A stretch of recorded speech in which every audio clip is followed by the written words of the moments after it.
Today we are going to do the chapter 7 of Business Laws, the Negotiable Instruments Act 1881. Now, chapter covers following headings: notes, bills and checks, its types, classification and its characteristics, that is features, modes of negotiation, presentment of instrument, rules of compensation, and that is how we are starting.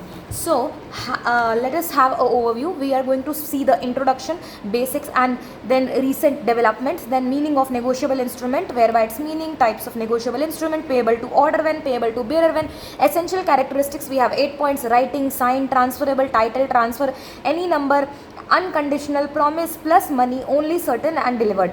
Promissory note, that is okay. Now promissory note, bill of exchange and check, these three are the basic things which we are going to study in the further classes. Okay, so basically promissory note का section है 4, bill of exchange का है 5 और check का है 6. तो PBC इस तरीके से we can remember 4, 5, 6. Okay, promissory note meaning specimen.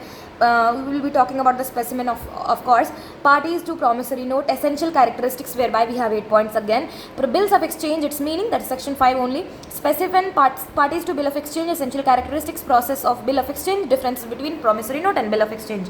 Check, section 6 again, meaning check in electronic form, truncated check. Specimen, parties to contract, essential features, characteristics and distinguishing of these now between bill of exchange and check. Now classification of negotiable instrument. So, bearer instrument, order instrument, inland instrument, foreign instrument, inchoate instrument, ambiguous instrument. Inland instrument, section 11. Foreign instrument, 12. Inchoate instrument, 20. Ambiguous, 17. Okay, negotiable or transfer of negotiable instrument में explanation, modes of negotiation. We have 2 modes: payable to order, payable to bearer. Negotiation by delivery, section 47. We have certain exceptions to negotiation by endorsement, section 48. Importance of delivery, section 46. Then delivery when effective between the parties. Then dishonor of check for insufficiency of funds, section 138. We have to follow quick process. When will apply, so section 138. And when will not apply, the section 138. Presentment, penalty, presentment in favor of holder, 139. And defense when is not allowed, section 140. Presentment of instrument में we have many things. क्या है? Presentment for acceptance, 61. Presentment for of promissory note for side, 62. Draw's time for deliberation, 63. Presentment for payment, 64. That is exception is also. Hours of presentment, 65. Presentment for payment after date at or at side, 66. Presentment for payment of promissory note payable by installment, 67. Presentment for payment at specified place and not what is it, I don't know, 68. Instrument payable at a specified place, 69. Presentment where no exclusive place specified, 70. Presentment where no known place of business or residence, 71. Presentment of check to charge drawer, 72. Presentment of check to charge any other person, 73. Presentment of instrument payable on demand, 74. Presentment by or to agent, representative or assignee, 75. Excuse of delay in presentment for acceptance or payment, 75A. And when presentment unnecessary, 76. Okay, we have 4 points over here. Then rules of compensation, 117 में we have 5 rules. Now let us quickly see all these things. यहाँ पर देखो meaning of negotiable instrument. देखो सबसे पहले तो negotiable instrument act है 1881 का. तो ये amendment बहुत सारे आए. Okay, अमेंडमेंट बहुत सारे हैं. 2002 में आया, 2015 में आया, 2018 में आया. But negotiable instrument is an instrument or document which is freely transferable from one person to another by mere delivery or by endorsement and delivery, applicable to the whole of India. Negotiable instrument India के definition से ही बता रहा है. Okay, now applicable to whole of India. Yes, property in such an instrument pass to bona fide transfer for value. Now what is bona fide? Bona fide का मतलब होता है कि वो good faith में कुछ लिया है, good faith में. Okay, bona fide मतलब good faith. Okay, तो bona fide transfer for value. Kinds of negotiable instrument में this act does not define the term negotiable instrument. तो इस एक्ट में इसका डेफिनेशन नहीं है. This is the definition which is created by us. However section 13 of the act provides for only 3 kinds of negotiable instrument, that is PBC, bill of exchange, promissory note and checks. Okay, promissory note section 4, bill of exchange is 5, check is 6. Now I hope that the definition is clear. Now characteristics of negotiable instrument are there. It should be in writing, it should be signed, it should be freely transferable from one person to another infinite number of times. अगर वो infinite number of times नहीं transferable है from one person to another, then it is not a negotiable instrument. Holder's title is free from defects, यानी कि right transfer करने के लिए holder होना चाहिए. अगर आप चोरी से उस बिल ऑफ एक्सचेंज को आप चोरी करके लाए और किसी को दे रहे हैं तो you are not the holder, okay. Transferred any number of times, वही infinite number of times. Like for example अगर आप बोल रहे हो कि I promise to pay A if he passes in the 12th examination. Now this is not a negotiable instrument. आपको कोई condition नहीं डालना है। प्रॉमिस और ऑर्डर टू पे मनी ओनली, आपको या तो सिर्फ और सिर्फ आपको पे करना है मनी, या तो प्रॉमिस या तो ऑर्डर करना है आपको। आई प्रॉमिस टू पे 5 kg गोल्ड, इस तरीके का चीज़ नहीं हो सकता है, ठीक है। आई प्रॉमिस टू पे 10,000 रुपीज़, इस तरीके का होना चाहिए। Sum payable, time of payment and pay must be certain. देखो जितना अमाउंट आप दे रहे हैं, टाइम कितना ले रहे हैं, और पे मतलब पे, हमने यहाँ पे पे देखा है, यहाँ पर होता है pay, we will be seeing maker और पे मतलब जो रिसीव करेगा, ओके, रिसीवर, ये सब सर्टेन होने चाहिए।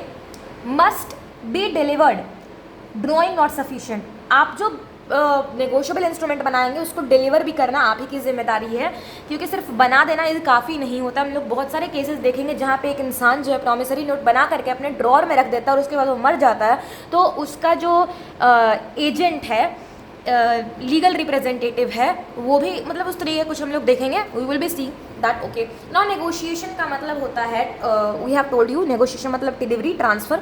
Types section 14, transfer of ownership, negotiation के टाइप्स है सेक्शन 14 में, okay, don't confuse. Types section 14 में, ट्रांसफर ऑफ ओनरशिप में we have 47, section 47 and section 48। Section 47 में वी हैव डिलीवरी। नेगोशिएशन के 2 टाइप्स हैं, डिलीवरी और इंडोर्समेंट प्लस डिलीवरी। डिलीवरी करना और इंडोर्समेंट प्लस डिलीवरी करना। डिलीवरी सिर्फ और सिर्फ पेएबल टू बियरर होता है, यानी कि आपने नोट देखा होगा, note, okay, like Indian currency notes, okay, INR, if you have seen it, Indian currency notes, उसमें लिखा रहता है I promise to pay the bearer a sum of 500 rupees, उस तरीके से गवर्नर, ओके, लिखा है। तो वो क्या है, वो एक बियरर इंस्ट्रूमेंट है, क्योंकि उसमें जो है आप उसमें जो है इंडोर्स नहीं कर रहे हो, उसमें किसी इंसान का नाम नहीं लिख रहे हो कि ये जो है ना सिर्फ और सिर्फ महेश नाम के इंसान को मिलेगा, ये सिर्फ और सिर्फ इस नाम के इंसान को मिलेगा, ये सिर्फ और सिर्फ कुछ भी, जो भी आप नाम समझे, ओके, आप उस पर स्पेसिफाई नहीं कर रहे हो, तो वो बियरर इंस्ट्रूमेंट है। लिखा होगा बियरर, या ओनली लास्ट इंडोर्समेंट जो है वो ब्लैंक रहेगा, या तो आपका लास्ट इंडोर्समेंट ब्लैंक रहेगा, या तो उस पर कुछ लिखा हुआ ही नहीं रहेगा, या तो बियरर लिखा रहेगा, ठीक है। तो सेक्शन 47 में डिलीवरी। सेक्शन 48 है इंडोर्समेंट प्लस डिलीवरी, इसमें फुल आता है, full endorsement full delivery. Payable to order, ये ऑर्डर के लिए होता है, यानी कि आपको इंडोर्स भी करना, डिलीवरी तो करना ही, आपको इंडोर्स भी करना और डिलीवरी भी करना है। लिखा होता है order, payable to order, okay, या फिर payable to a specified person, वही जो payable to, like for example payable to Ken, okay, payable to him, okay, not him, payable to, जो भी नाम है आपका, जो भी आपका पे का नाम है वो आप लिख देते हैं। तो पेएबल टू ऑर्डर लिखा होता है, स्पेसिफाइड पर्सन, ट्रांसफर का प्रोहिबिशन नहीं होता है, आप ट्रांसफर नहीं कर सकते हो। Why? To make the other person holder. Negotiation क्यों होता है? कि आप अगले इंसान को होल्डर बना सके अपने नेगोशिएबल इंस्ट्रूमेंट का। सेक्शन 46 कहता है the contract on negotiable instrument until delivery is incomplete and revocable. Right to receive money, delivery मतलब होता है राइट टू रिसीव मनी। आपने डिलीवरी का आपने पढ़ा था सोगा में, सेल ऑफ गुड्स एक्ट में भी आपने इसका डेफिनेशन पढ़ा। I am not remembering the section till now right now, but I have seen it कि डिलीवरी का भी एक है, सेक्शन 2 समथिंग है शायद, ओके, सेक्शन 2 क्लॉज 2 है क्या, if I am wrong, let's see. The contract on negotiable instrument, जब तक डिलीवरी नहीं हो जाती कंप्लीट और रिवोकेबल, तो वो कॉन्ट्रैक्ट ऑफ नेगोशिएबल इंस्ट्रूमेंट आपका कंप्लीट नहीं होता है। यहाँ पर हम लोग देखते थे at the time of creation, making और ड्राइंग। देखो पी नाम के इंसान ने चेक एक दिया है के नाम के इंसान के का डेथ हो गया, ओके, और के को ना सी को देना था, तो ये एंडोर्स द चेक, साइन भी कर दिया, okay, and know what is it, normal see what is it, और उसको ड्रॉर में रख के चला गया। जो सी है ना उसके ड्रॉर में देखा, तो क्या सी होल्डर बन गया? नहीं, नेगोशिएशन नहीं हुआ, डिलीवरी नहीं हुआ। When a negotiable instrument is delivered on a condition on certain event. देखो यहाँ पर negotiable instrument delivered on a condition on certain event. Amit ने प्रोमिसरी नोट बना कर दिया मिस्टर भारत को, payable only if wins the match against mister Pakistan, ठीक है। ये नेगोशिएबल नहीं है अंटिल द इवेंट और कंडीशन इज फुलफिल्ड, एक्सेप्शन है holder in due course, value is equal to without knowledge. देखो इसका एक्सेप्शन, इस चीज़ का exception holder in due course है which we will be studying further, जिसका मतलब होता है वैल्यू इसका विदाउट नॉलेज। अगर वो ले लेता है उसको बिना किसी नॉलेज की उस नेगोशिएबल इंस्ट्रूमेंट को, तो यूज़ कर देता है, तो ये कोई दिक्कत नहीं है। मिस्टर भारत मिस्टर यूएसए को देते हैं before outcome of match. Match घर भी गई तो भी यूएसए अमित के what I have written, I'm not only getting. A negotiable instrument is what is it? Instrument. A negotiable instrument is an instrument that is legal document which is freely transferable from one person to another infinite times till satisfaction, ठीक है। एक ऐसा चीज़, ऐसा instrument, ऐसा legal document जो freely transferable है एक इंसान से दूसरे इंसान तक infinite number of times till satisfaction, जब तक सेटिस्फैक्शन ना मिले। डिलीवरी का भी बोले थे, delivery means the transfer of goods from one person to another, ठीक है। अब लीगल डज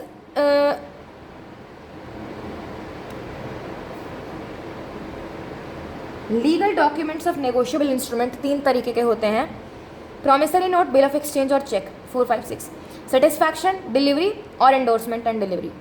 पेमेंट और टिल मैच्योरिटी, देखो सेटिस्फैक्शन कैसे हो, या तो पेमेंट कर दो या तो मैच्योरिटी पीरियड खत्म हो जाए। By mere delivery, okay, by mere delivery और endorsement and delivery to a bona fide purchaser. Section 13 है bearer instrument and order instrument. It is an instrument which where the names of payee is blank or specified with the words or bearer where the last endorsement is blank.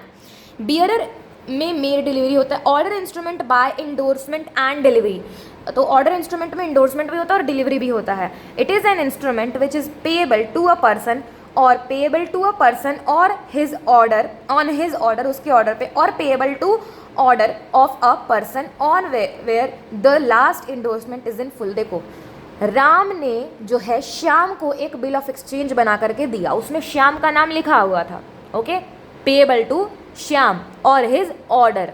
तो अब श्याम ने क्या किया, उसके पीछे लिख दिया अपना साइन और लिख दिया पे टू राधा। तो उसने लिख दिया पे टू राधा, यानी कि अब वो भी एक ऑर्डर इंस्ट्रूमेंट है। बट अब राधा क्या करती है, वो ले लेती है, उसमें लिख देती है payable to bearer, let's say payable to Sita और ब्लैंक है, यानी कि वो बियरर है, ठीक है। सेक्शन 14 है negotiation of a negotiable instrument, where when a negotiable instrument is transferred to any person with a view to constitute the person holder thereof, the instrument is deemed to have been negotiated. Thus, there is a transfer of ownership of the instrument. Negotiable instrument may be negotiated either by delivery when these are payable to bearer, or by endorsement and delivery when these are payable to order. Okay, I hope that is clear. Clarity के लिए हम लोग देख लेते हैं order instrument क्या होता है, बियर इंस्ट्रूमेंट क्या होता है। ऑर्डर इंस्ट्रूमेंट में हमें दो चीज़ चाहिए होता है, okay, endorsement and delivery. Like यहाँ पे कैरेक्टरिस्टिक्स हम लोग देखे हैं ना, सेम कैरेक्टरिस्टिक्स होने वाले सभी नेगोशिएबल इंस्ट्रूमेंट्स की, यानी कि bill of exchange, promissory note, bill of exchange और चेक सारे में सेम होंगे, बस थोड़ा बहुत इधर उधर होगा। हम लोग देख लेते हैं इसका निमोनिक ट्रिक। तो WSFHTPSM, WSFHTPD, WSFHTP और D, यहाँ पे D लिखा है, यहाँ पे S, तो DS, okay. WSFHTPD। Order instrument express to be so payable to Ramesh or order 10,000, payable to a person, payable to Ramesh 10,000 rupees, payable to the order of a person, pay to the order of Ramesh 5,000, payable to a specified person and doesn't contain the words prohibiting transfer, pay to Ramesh, transfer उसमें नहीं लिखा हुआ है कि और किसी को वो भेज सकता है, okay. Then last endorsement is full, पहले ए को गया, फिर बी को, फिर सी को, फिर डी को, फिर रमेश को, like that. Negotiated by endorsement and delivery, तो दोनों चीज़ चाहिए नेगोशिएशन में, एंडोर्समेंट भी, डिलीवरी में भी, ओके। यहाँ पर हमारे पास है एक एग्जाम्पल, यहाँ पर एक हमें मिला है नेगोशिएबल इंस्ट्रूमेंट, इसमें लिखा हुआ है आई प्रॉमिस टू पे ए, ये दे दिया ए को, आई उसमें कुछ नहीं लिखा, पीछे करके उसमें साइन कर दिया गया बी, वो दे दिया, साइन कर दिया डी, मतलब लिखा पे टू सी, उसके बाद सी लिया, सी अपना साइन कर दिया और लिख दिया पे टू डी, और ये गोज ऑन फॉर एवर। इसलिए तो बोला transferable infinite times till satisfaction. Satisfaction दो तरीके से, पहला delivery mere delivery, by mere delivery bearer instrument, दूसरा by delivery and endorsement. Yes, if blank cheque, यानी अगर बेयरर है, मेयर डिलीवरी है, like I promise to pay dash है, कोई नाम नहीं लिखा हुआ है, तो वो किसी को भी जा सकता है इनफाइनाइटली, ठीक है। Bearer instrument expressed to be so payable, expressed यहाँ पर हमने यहाँ पर कैरेक्टरिस्टिक्स देखा ऑर्डर इंस्ट्रूमेंट का, expressed to be so payable E, person payable to a person P, payable to order of the person O, then specified person का S, last endorsement होता है हमारा full L, negotiated by endorsement and delivery N, E P O S L N, E P O S L N, E P O S L N. Bearer instrument में E expressed to be so payable, pay to bearer 10,000 rupees, name of the payee is blank, pay to dash or bearer 5,000, only or last endorsement is blank, pay to dash but signature is made, negotiated by mere delivery. Okay, now इसका है EBLN, एबलन, EBLN, okay, negotiation and last endorsement. Endorsement क्या है? When the holder signs his name on the blank on the block of the instrument for the purpose of transferring it to another person, it is called endorsement. Endorsement is equal to signature of holder on the back side or of instrument to transfer ownership. Example, pay to Ramesh or order. Now Ramesh signs on the back and gives it to Suresh. It acts as endorsement. Endorsement and delivery. For an instrument to be complete and valid, two things are required. पहला तो signature जो कि endorsement हो गया, दूसरा delivery, actual handover of instrument.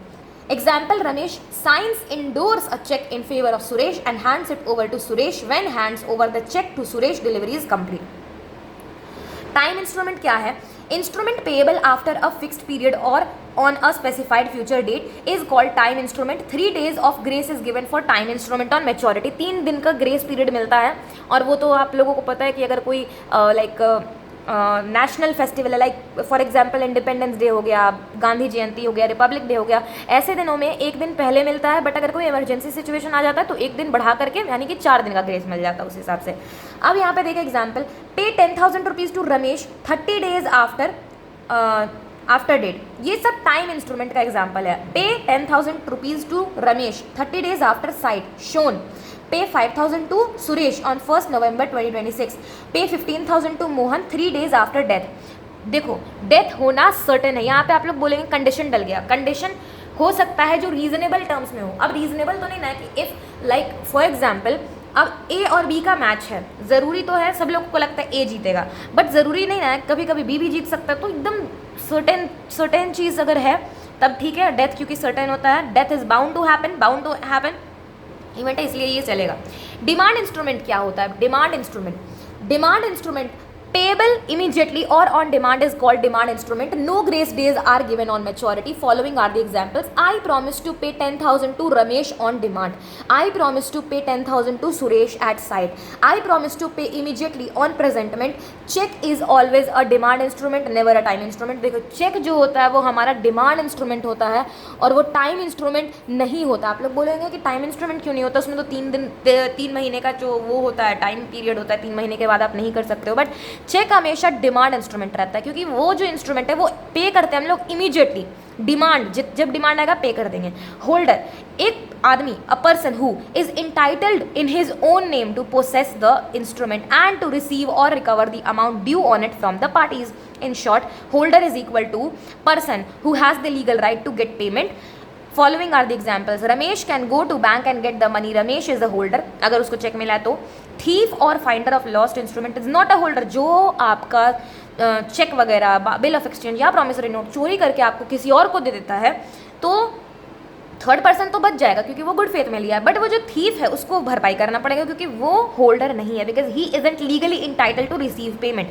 अब holder in due course क्या होता है, बट उससे पहले हम लोग यहाँ पे देख लेते हैं, कुछ लिखा हुआ है। Based on time payment, time and demand instrument होते हैं। टाइप्स है ये instrument. Time instrument. Instrument payable after a fixed period or on a specific future date is called time instrument. 3 days of grace is given for time instrument on maturity. Demand instrument. Instrument payable immediately or on demand is called demand instrument. No grace days are given on maturity. Holder in due course HDC. A person who became the holder for consideration got the instrument before it became overdue and took it in good faith without knowing any defect in the title of the transfer. तो COG. COG consideration का C, overdue का O, G का good faith, COG को. तो holder in due course क्या है? Who became the holder for consideration, got the instrument before it became overdue, took it in good faith without knowing any defect in the title of transfer. In short, holder in due course का मतलब होता है holder who got the instrument for value before due date in good faith. Example, Ramesh issues a cheque to Suresh for good purchase. Suresh endorse and gives it to Mohan for 40,000 rupees. Mahesh accepts it in good faith before the cheque date expires. तो महेश हमारा holder in due course है. Okay, यहाँ पे कुछ लिखा हुआ. Types of negotiable instrument हमारे पास हैं. Promissory note section 4, bill of exchange section 5, cheque है सेक्शन 6. देखो, इसमें मेकर और पेई होता है, 2 पार्टी. बिल ऑफ एक्सचेंज में 3 पार्टी होता है, ड्रॉवर, ड्रॉई और पेई. कभी कभी ऐसा होता है कि जो ड्रॉई है वही पेई हो जाता है. ड्रॉई जो है वो, I am not getting it but let's see. Drawer और पेई, person named to whom or whose the order money is directed to be paid. The maker of the bill of exchange, person indicated by the drawer to pay is bill. okay, तो drawer होता है पेई. Okay, बहुत सारे situations में ऐसा देखा गया कि drawer and payee, drawee and payee could be, अच्छा sorry, drawee and payee could be the same person. It is not compulsory, यानी कि अगर ड्रॉई और पेई दोनों सेम हो जा सकता है, हो सकता है. तो ड्रॉवर, ड्रॉई और पेई. चेक में क्या होता है? चेक में होता है पेई, drawer, ड्रॉई, ड्रॉई in case of need, necessity, in case of necessity. Promissory note section 4 is an instrument writing, instrument in writing, not being a bank note or currency note, containing an unconditional undertaking signed by the maker, to pay a certain sum of money only to or to the order of a certain person or to the bearer of the instrument. तो promissory note is an instrument in writing, not being a bank note or currency note, containing an unconditional undertaking signed by the maker to pay a certain sum of money only to or to the order of a certain person or to the bearer of the instrument. Promissory note is an instrument in writing signed by the maker, promise, undertaking, unconditional, only to or order to his bearer, only for money, time या फिर demand हो सकता है. Stamp and delivery cancelled. देखो, cancelled होना चाहिए cheque. Promissory note. Bearer section 31. देखो, promissory note bearer नहीं हो सकता है. ये तो नॉर्मल डेफिनेशन है प्रॉमिसरी नोट का, बट प्रॉमिसरी नोट इंडिया में बियरर नहीं हो सकता क्योंकि section 31 of the RBI act 1934, promissory note can't be payable to bearer, क्योंकि जो पेबल टू बियरर होता है प्रॉमिसरी नोट वो होता है currency notes. Section 31. As per Negotiable Instrument Act 1881, promissory note cannot be made payable to bearer. Sections 31 RBI Act 1934. Only RBI and central government has authority to do it. Bill of Exchange Section 5. An instrument is in writing containing an unconditional order signed by the maker directing a certain person to pay a certain sum of money only to or order of a certain person or to the bearer of instrument. It should be in writing, expressed order to pay, definite and unconditional. Drawer must sign certain, मतलब person, sum और time certain होना चाहिए. Pay money only, money ही दे सकते हैं. Stamp, drawer, drawee, pay must be certain. Order to pay यानी कि आप हुक्म दे रहे हैं. प्रॉमिस या ऑर्डर. पेबल टू ऑर्डर यानी कि आप नाम लिख रहे हो. Type of like order instrument, bearer instrument, negotiable instrument. ठीक है. Promissory note payable to bearer plus time, bearer plus demand. Bearer हो ही नहीं सकता है promissory note. But bill of exchange payable to bearer on demand नहीं होगा, bearer और टाइम होगा. बाकी आप समझ सकते हैं. Bill of exchange can be made on demand, yes, but only if payable to order. Payable to bearer on demand cannot be made. Section 31, you know it, okay? So, check, section 6. A check is a species of bill of exchange. Thus, it should be fulfill all essential characteristic of bill of exchange. Must be drawn on a specified banker. It must be payable on demand. These two additional features distinguish a check from bill. कौन से 2 additional feature है?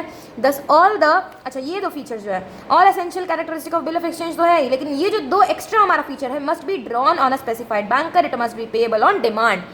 ये जो 2 चीज़ है, ये check को distinguish करता है बिल से, बिल ऑफ एक्सचेंज से. Thus all cheques are bills while all bills are not cheques. Truncated cheque और इलेक्ट्रॉनिक चेक. ट्रंकेटेड चेक होता है फिजिकली बना B1 इमेज क्लियरिंग हाउस में, photo click B2 image. Like I have written example. Electronic cheque में always made from, always always made from computer resource, never physically made. Cheque drawee always the banker. ठीक है. Section 138 है dishonour of cheque, bouncing of check जिसको कहते हैं insufficient fund के कारण होता है या फिर इंस्ट्रक्ट करते हैं आप बैंकर को कि आप स्टॉप पेमेंट का इंस्ट्रक्शन देते हैं, अरेंजमेंट करते हो, लिमिट सेट करते हो, तो ये दोनों ही क्रिमिनल ऑफेंस है. Where any cheque drawn by a person on an account maintained by him with a banker for payment of any amount of money to another person from that account for discharging in whole or in part for any debt or other liability, it is returned by the bank unpaid either because of amount of money standing to the credit of that account is insufficient to honor the check, or that it exceeds the amount arranged to be paid from the account by an agreement made with the bank. Such person shall be deemed to have committed a criminal offence. Penalty criminal offence होता है ये. Penalty है imprisonment for a term may extend for 2 years or with a fine may extend to double the amount of the check or both. ठीक है. उसके बाद है when check given as देखो when check given as section 138 would be outside to the purview of the section. Gift देखो given as gift, donation, security, moral obligation or illegal. Okay. MIS gift donation. Okay. MIS MIS GD. Okay. MIS gift donation. अब इस तरीके से cheque को दिया जाएगा तो section 139 presumption in favour of holder otherwise proof. ठीक है. When a cheque is dishonoured it should be presumed unless the contrary is provided that the holder of a cheque is received the check of the nature referred to in section 138 for the discharge in which or in part or any debt or other liability. Rebutable presumption can be challenged in the court. देखो rebutable presumption होता है dishonor of check, ये rebutable presumption होता है, आप challenge कर सकते हैं कोर्ट को अगर गलत हुआ आपके साथ. तो if you want to apply section 138 penalty then comply these conditions. पहला, check presented within validity period 3 months from the date on which it was drawn or within the period of its validity whichever is earlier. आपको पहले अपना काम करना है. Demand notice for the payment by the payee or the holder in due course of the check for the said amount of money. 1/10 को आपने मिला demand notice दिया. With in 30 days of such information by the bank, आपको 15 तारीख को मिल जाएगा, 30 दिन के अंदर. To the drawer of the cheque, आपको देना पड़ेगा नोटिस कि देखो तुम्हारा जो चेक है वो बाउंस कर गया. Failure of drawer to make payment. When the drawer fails to make payment within the 15 days of the receipt of such notice, notice मिलने के बाद के 15 दिन के बाद भी अगर वो नहीं देता है payment, to conclude complaint can be filed. यही आप उसको आप स्यू कर सकते हो, मतलब आप हो गया, आप खत्म कहानी. डिसऑनर ऑफ चेक में अब पेनल्टी वगैरह लगेगा. To conclude complaint can be filed after 45 days of dishonour of the cheque, यानी 30 days of notice period plus 15 days of the receipt of the said notice. इसका प्रिजम्पशन देखो section 139 का presumption prescribed here is rebuttable presumption can be challenged in the court. आप prove करिए eventual burden on accused. Section 140 है defence which may not be allowed in any prosecution under section 138 140. यानी कि आप देखिए आपका बाउंस हो गया तो चेक, आपने अग्रीमेंट किया स्टॉप पेमेंट का, तब आप मासूम नहीं बन सकते. अब आप it shall not be adequate it shall not be a defense. Defense नहीं होना चाहिए in a prosecution of an offense under section 138 that the drawer had no reason to believe when he issued the check that check be dishonored on the presentment for the reason stated in that section. This is the thing. उसके बाद we have certain things. यहाँ पे specimen दिया हुआ है. Specimen आप लोग यहाँ पे देख लो, ये है स्पेसिमेन ऑफ प्रॉमिसरी नोट. यहाँ पे आता है आपका एरिया, मतलब जो जगह लखनऊ, अप्रैल 10 2022. यहाँ पे आ गया आपका पैसा कितना, 10,000. 3 months after date I promise to pay Shri Ramesh पेई, जो कि पेई है, पेई का नाम, और to his order the sum of ₹10,000 for value received. Stamp Shri Ram to, जो मतलब लिखा वो टू श्री रमेश, B20 ग्रीन पार्क. ये आपका एड्रेस हो गया पेई का, मेकर का. ये देखिए, ये आप मेकर का सिग्नेचर रहेगा, ये आपका पेई का एड्रेस हो जाएगा. ये प्रॉमिसरी नोट का स्पेसिमेन है. ये specimen of bill of exchange का यहाँ पे देखो, मिस्टर ए जो ड्रॉवर जो बना रहा है, 48 MP नगर Bhopal MP April 10 2022, 10,000 4 months after date आ गया. Pay to Mister B payee a sum of ₹10,000 for a value receive to Mister C, जो कि ड्रॉवर हैं, क्या नहीं ड्रॉई हैं, उनका एड्रेस और सिग्नेचर बाय मिस्टर ए. उसके बाद हमारे पास चेक आता है. चेक का स्पेसिमेन है ये. यहाँ पर देखो, यहाँ पे डेट आ जाएगा, pay dash a sum of rupees. Account number आप लिख देना कुछ भी, ABC bank 622 Vijaynagar Indore MP. यहाँ पे आपने अकाउंट नंबर लिख देना, जो कि 1 2 3 4 5 पहले 5 नंबर का, उसके बाद 1 2 3 4 5 6 7 8 9 10 11 12 13 14 15 नंबर. तो यहाँ पे सिग्नेचर कर देना. और ये सारा जो टाइप्स हैं we will be covering in the next class. But let us see, यहाँ पे सेक्शन कुछ सेक्शंस के दिए हुए हैं, we will be covering it soon. Okay, till then, okay,